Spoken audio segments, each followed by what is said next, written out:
Hello and welcome to the Giving Voice to Depression podcast, brought to you by Recovery.com, the best place to find mental health and addiction treatment for anyone, anywhere.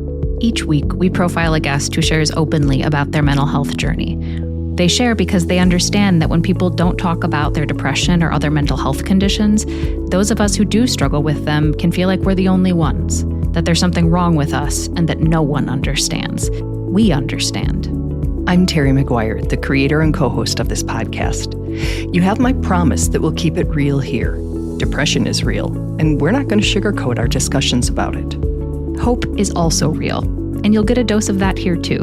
I'm Carly McCullough, a licensed social worker and educator, and Terry's daughter. We've both experienced depression and also support loved ones struggling with it. We're here to normalize talking about depression and mental health in our communities, as well as our families. And to share real-world tested strategies that have worked for other people who have walked similar paths. Thanks for joining us. We record a couple of new interviews each month and also replay some of our best ones from the archive so that new listeners don't miss out on those. This episode is from the early years when my Aunt Bridget was co-hosting. Hello, Bridget. Hi, Terry. In a recent Forbes magazine article on the cost of ignoring mental health in the workplace, it notes that depression is thought to count for up to 400 million lost work days annually. Wow. Yeah. And another source, the American Psychiatric Association's Center for Workplace Mental Health, says depression contributes to presenteeism, which is a new word for me, or employees at work but not engaged. It's not a great word. Again, I'll say presenteeism, or employees who are at work but not engaged, and absenteeism, which we have heard of, or employees missing days of work, which you just referenced. It may also adversely impact multiple areas of employee performance, including focus and decision-making, time management, completing physical tasks, social interactions, and communication. Like most other health conditions, early detection and effective treatment lessen the severity and impact of the condition. Last week, we began a discussion with writer Sarah Fielding, whose article, 9 Ways to Motivate Yourself to Work When You're Struggling Mentally, on the website Healthline, caught our attention. Today, we'll continue that discussion. While practical tips to start and keep working can benefit anyone, those of us with depression and anxiety may need to jumpstart ourselves a little more often. We'll link to Sarah's article with this episode, but I want to do a quick review of the first 4 techniques from last week. They were: plan out your entire day to provide structure. Write a list of what you need to do to get it all out of your head and on paper. Break everything into small, more doable steps and allow yourself a sense of accomplishment as you cross off and complete those tasks. And 4th, check in with yourself regularly and often to determine if you're hungry, thirsty, need a quick walk or change of scenery. In other words, take care of yourself. Do what you got to do to stay focused and on task. Here again is Sarah Fielding giving her voice to depression.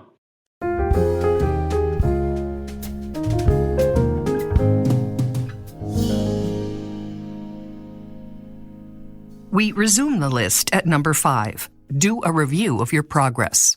I think that reviewing your progress and celebrating what you have gotten done is such an important thing for each person, because obviously it's our job and we should be getting these things done, but also why not celebrate that you're doing a good job and that you're able to push through and that you're motivated at a certain time? Why not take extra time to celebrate yourself? And it can be just a pat on the back. We're not talking about popping a champagne bottle or anything. Exactly. Just taking literally 2 seconds to be like, okay, I've gotten this done. That's great. What's next? That's all you need to do. But just taking that moment to acknowledge that can make such a difference mentally. And you use the word capable, which I really like, because it's really easy to fall into the trap of believing that we are no longer capable when we're depressed. So many people struggle with depression. You're not alone in this. And you may not know that that person who looks really busy next to you is deep in a depressive episode and is feeling like they can't cope with it or just outwardly express what they need. And you just never know what other people are going through. And they might not know what you're going through, and just taking the time to realize that you need to look out for yourself and acknowledge what you need in that moment is so important. In her article, Sarah adds, knowing how capable you are provides a sense that you can take on things which may have appeared daunting or even impossible before. Her next suggestion is to take 5. Obviously, there are days where you're just going to feel like you don't have a moment for breath. That's okay. That happens to everyone. But if you have just literally 5 minutes to just stretch your arms at your desk, get a drink of water, get some fresh air. It's just that 5-minute refresh where don't think in that 5 minutes, okay, I should be doing this right now. Why am I taking these 5 minutes?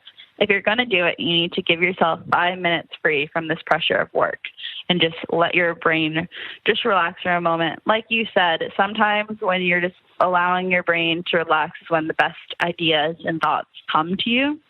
So I think just giving yourself that 5-minute refresh is such a great way to refocus and be productive for the rest of the day.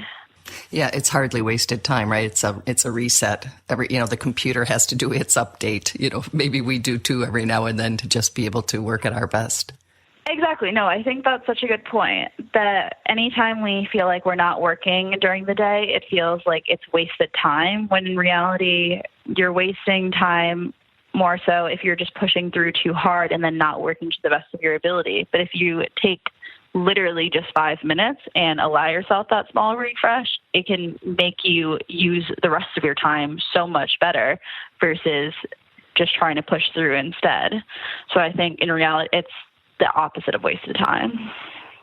This next tip might be a love-hate thing. Neither Bridget nor I, for example, can read or write with music on, especially if there are lyrics. It's just too distracting.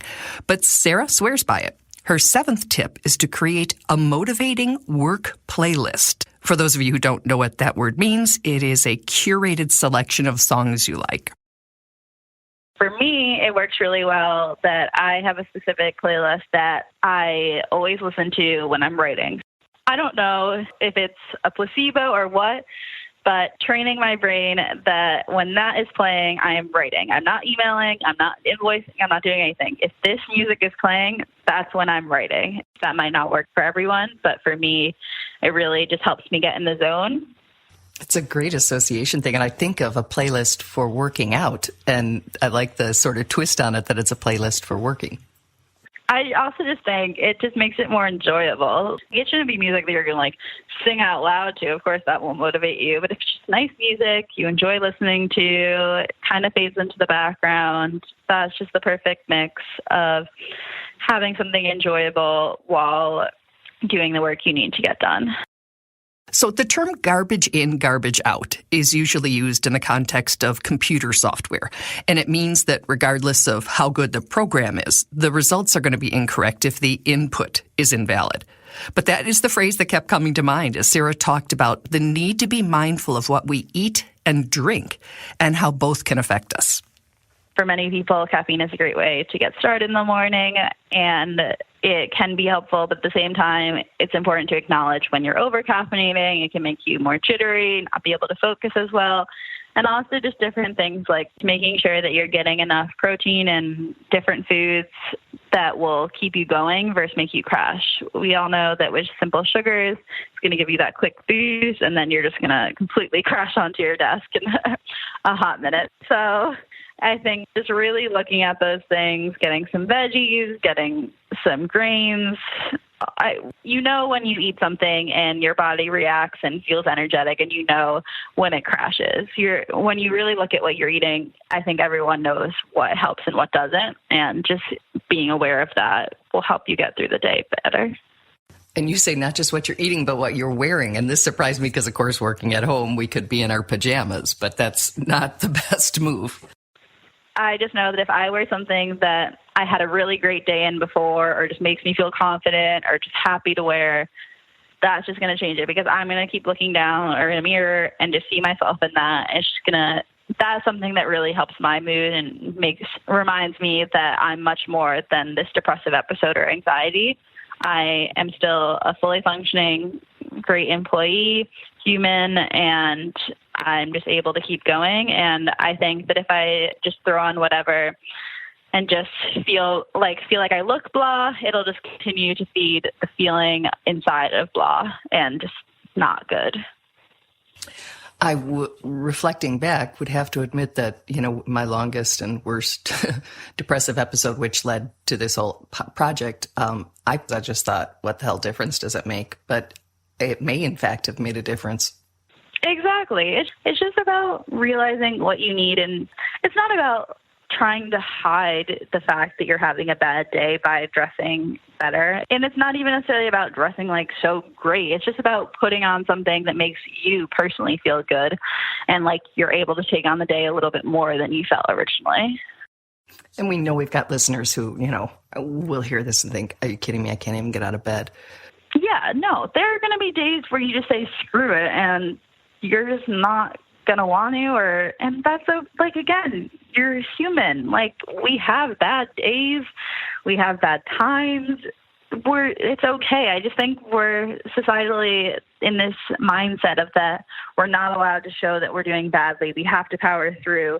The only way to be productive is to be productive all the time, and just to show any weakness is wrong. And that's just not true. Taking mental health days when you can, acknowledging how you feel. The more you fight it, the more you're going to burn out and just feel worse. It's about realizing what you can do in your situation and doing the best you can for you in that moment versus trying to fight it continuously and hide it.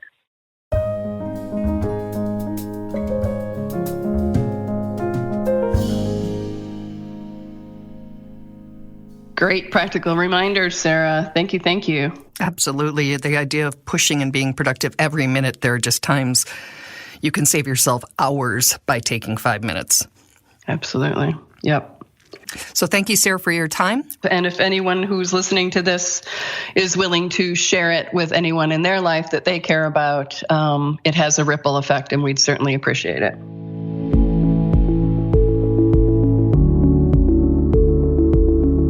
We really hope that this discussion helps give some language or context to your own depression, or ideas for how to support someone else in your life living with it. We invite you to check out the hundreds of episodes in our archive and to explore both the Resource Hub and treatment options on recovery.com. Depression is too dark a road to walk alone. We'll be back next week.